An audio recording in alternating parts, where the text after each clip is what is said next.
What is the site of ribosome in a living cell? Living cell में ribosomes का जो site है वो क्या होता है? राइबोसोम का स्थल क्या होता है? न्यूक्लियोलस। इसका करेक्ट ऑप्शन क्या हो जाएगा? न्यूक्लियोलस। भाई बिल्कुल ठीक है। किसने बोला था? हाँ, शिवांग। बिल्कुल सही है भाई, है ना। न्यूक्लियोलस इसका राइट ऑप्शन हो जाएगा। ठीक है, और इसमें आप 10 मिलियन राइबोसोम्स तक देख सकते हैं। 10 मिलियन राइबोसोम्स तक इसमें देखे जा सकते हैं, यानी कि कितने? 1 crore.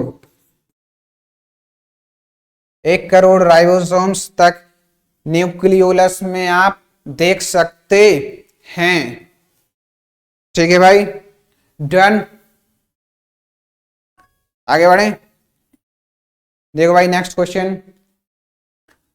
Which of the following cell organelles is present in animal cell but not present in plant cell? है ना। क्या ऐसी चीज है जो पादप कोशिका में नहीं उपस्थित होती है किंतु जंतु कोशिका में उपस्थित होती है? क्या ऐसी चीज है भाई जो पादप कोशिका में नहीं होती है? भाई न्यूक्लियस तो होता है पादप कोशिका में, गोल्जी कॉम्प्लेक्स, प्लास्टेड्स भी होते हैं। क्या नहीं होता है? सेंट्रोसोम नहीं होता है पादप कोशिका में। ठीक है भाई, क्या नहीं होता है? सेंट्रोसोम्स नहीं होते हैं। तो इसका करेक्ट ऑप्शन क्या हो जाएगा आपका? सेंट्रोसोम्स आपका क्या हो जाएगा भाई? करेक्ट ऑप्शन हो जाएगा।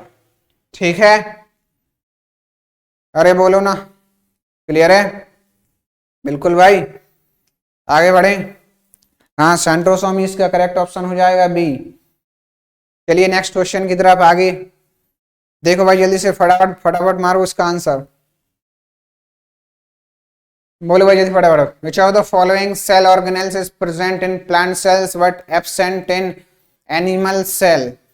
है ना। अब इनमें से देखो क्या ऐसी चीज है जो प्लांट सेल में प्रेजेंट होती है बट एनिमल सेल में एब्सेंट होती है ना। जंतु कोशिका में क्या इसमें से अनुपस्थित रहेगा?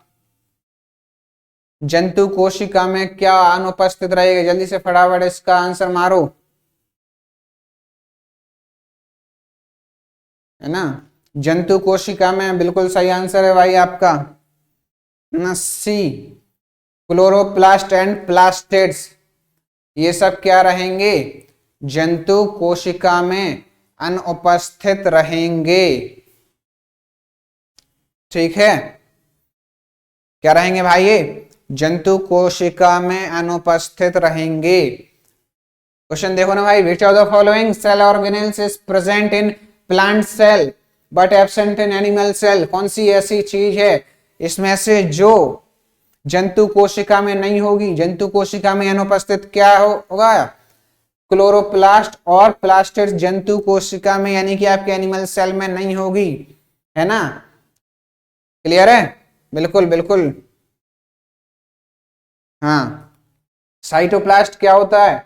अगर ये एक मेडिकल टर्म है, मेडिकल टर्म है आपका क्या? साइटोप्लास्ट, जिसमें क्या होता है? सेल में से न्यूक्लियस हटा देते हैं। ठीक है, कोशिका में से नाभिक को निकाल दिया जाए तो उस कंडीशन में सेल्स को अपन साइटोप्लास्ट बोलने लगते हैं। ठीक है भाई, डन। चलिए नेक्स्ट क्वेश्चन की तरफ आगे बढ़ते हैं। Which of the following is a single membrane bound cell organelles? है ना।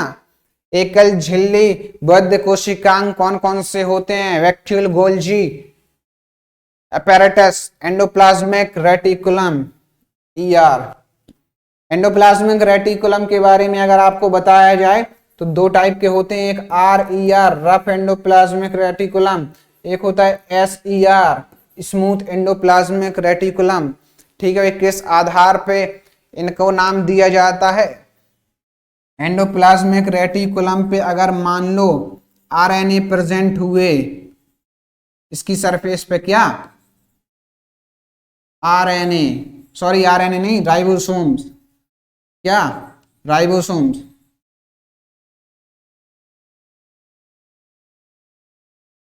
अगर राइबोसोम्स उपस्थित हुए तो उसको रफ ईआर बोल देते हैं, रफ एंडोप्लाज्मिक रेटिकुलम। अगर राइबोसोम्स अनुपस्थित हुए, यानी कि अगर राइबोसोम्स नहीं है, तो उसको स्मूथ एंडोप्लाज्मिक रेटिकुलम बोलेंगे।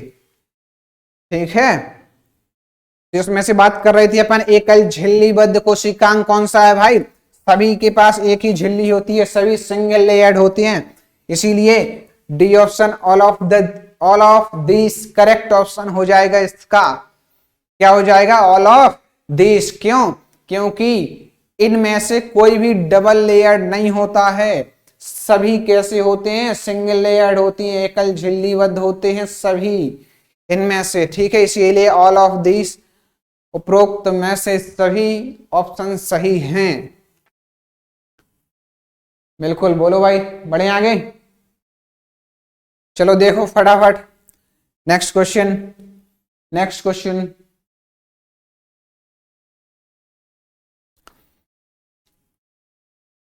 नेक्स्ट क्वेश्चन भाई, next. What is the functional unit of the chromosomes? Chromosomes के फंक्शनल यूनिट क्या है? गुणसूत्र की कार्यात्मक इकाई क्या है? क्या है भाई क्रोमोसोम्स की? क्या है भाई? जल्दी से बोलो, क्रोमोसोम्स की क्या है? गुणसूत्र की कार्यात्मक इकाई क्या है? आरएनए है कि डीएनए है या जीन है? सी सी सी सी। बिल्कुल भाई, ये आपका ऑप्शन सही हो जाएगा। बिल्कुल, क्या है? जीन है ना। गुणसूत्र की कार्यात्मक इकाई क्या है? जीन है। क्या है भाई? जीन है। बिल्कुल करेक्ट ऑप्शन है। चलिए नेक्स्ट क्वेश्चन की तरफ आगे बढ़ते हैं। देखो भाई फटाफट फटाफट, टोटल नंबर ऑफ क्रोमोसोम्स की अगर बात किया जाए नॉर्मल ह्यूमन बीइंग्स में, गुणसूत्रों की जो संख्या है, कुल संख्या है, वो कितनी होती है भाई साहब?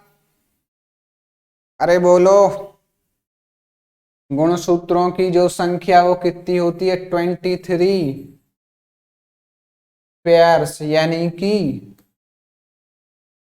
जोड़े में अगर बात करें तो कितनी होती है? 23 जोड़े। अगर कुल नंबर की बात करें तो 23 गुणा 2 बराबर 46। टोटल नंबर कितनी होती है? गुणसूत्रों की संख्या 46 होती है। ठीक है ना? हाँ, टोटल पेयर्स की बात करें, जोड़े में पूछा जाए, तब आपका ऑप्शन होता क्या? 23। ठीक है ना? बिल्कुल, है ना। 23 में से जो 22 पेयर्स होते हैं, 22 पेयर्स होते हैं, जो 22 जोड़े होते हैं, उनको क्या बोलते हैं? ऑटोसोम्स। ऑटोसोम्स बोलते हैं, जो एक जैसे होते हैं, एक जैसे पाए जाते हैं। मान लो कि ये 23 क्या होती हैं आपकी? एक्स एक्स होते हैं सभी। ठीक है, जो ये 23rd पेयर है ना, ये होता है आपका क्या? Sex chromosome.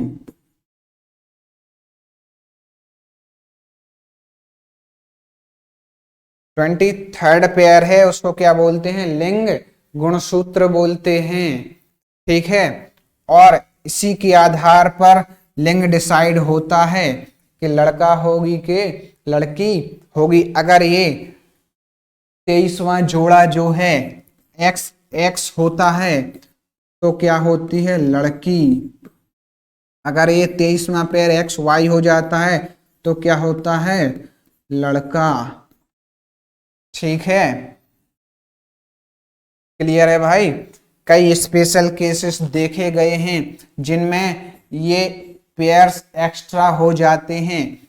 ये डबल एक्स है, किसी किसी में मान लो ट्रिपल एक्स हो जाते हैं, तो यहाँ पे टोटल नंबर ऑफ क्रोमोसोम हो जाएंगे कितने? 47।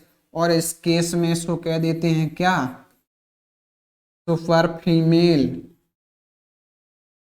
ठीक है, यानी कि सुपर फीमेल, ठीक है। फीमेल क्या हो जाएगी भाई, सनी लियोनी हो जाएगी, ठीक है भाई। और अगर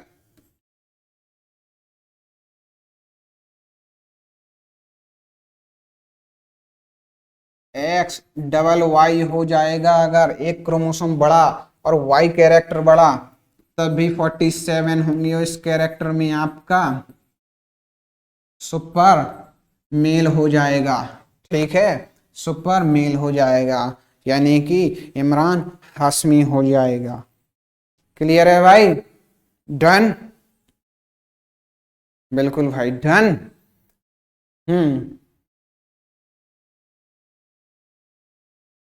ठीक है भाई, अरे बोलो। क्लियर, ठीक है। हाँ, ऑटोसोम्स बोलते हैं इनको 23 पेयर्स, सेक्स क्रोमोसोम बोलते हैं 23वां पेयर, या फिर इसको एलोसोम्स भी बोलते हैं, ठीक है, एलोसोम्स भी बोल देते हैं। जो ये सेक्स क्रोमोसोम है ना, लिंग गुणसूत्र है, उसको एलोसोम्स भी बोल देते हैं। अरे बोलो, कोई डाउट किसी को? डन, बिल्कुल भाई, बिल्कुल बिल्कुल, क्लियर है। हाँ, लाइक और शेयर ठोक दीजिए, महाकाल का दबा के लाइक और शेयर ठोक दीजिए, 5,000 लौटे दिख जाना चाहिए।